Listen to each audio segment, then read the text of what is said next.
and welcome to part 5 of our 8-part Cannabis Education Series for parents and caregivers. Today, we are going to discuss communication and refusal skills. Healthy communication is a skill that will last a lifetime, and a way that your child can learn to set boundaries around what is important to them and what they will or will not do. There are 4 types of communication styles: passive, passive-aggressive, aggressive, and assertive. Passive people tend to give up their rights as soon as they get into a conflict. They don't stand up for themselves and they let people walk all over them.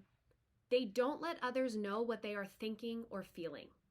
They often bottle up their feelings, even when they don't have to, and feel anxious and angry. Aggressive people protect their own rights, but run over the rights of other people. They may actually satisfy their own short-term needs, but their behavior harms the relationship with other people, who in the long run may resent the way they have been treated. Passive-aggressive people are indirect. They hint at what they want or make sarcastic comments or mumble, but they don't say how they feel. They instead act it out. For example, they may slam doors, give someone the silent treatment, or be late. Assertive people decide what they want, plan an appropriate way to involve other people, and then act on the plan. They state their feelings or opinions clearly and are specific about what they need and want from others. They stand up for themselves and do not fall back on threats, demands, or negative statements to get what they want. We strive for assertive communication.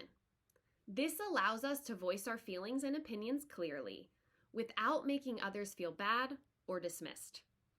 Having assertive communication allows your child to set boundaries and feel empowered to ask for what they need in order to work towards the life that they want to live. Having a vision of what that life might look like is incredibly powerful for adolescents. We often ask children and teens questions about what they want to be when they grow up or what plans they have after high school, but we fail to ask them to visualize what that life might look like in the future. If your child attends a cannabis awareness and reduction support group, they may have been asked to visualize what life would look like if they didn't use cannabis for a weekend or a month or a year.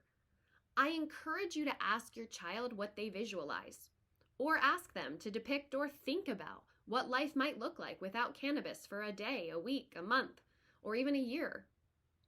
Research shows us that if children have goals for their future and a visual of what that might look like, they are better suited to achieve those goals. Today's conversation starter helps children develop and foster a sense of meaning in their life, which will help them develop the goals for their future. I encourage you to ask your child or children, if you could solve any problem in the world, what would it be and why?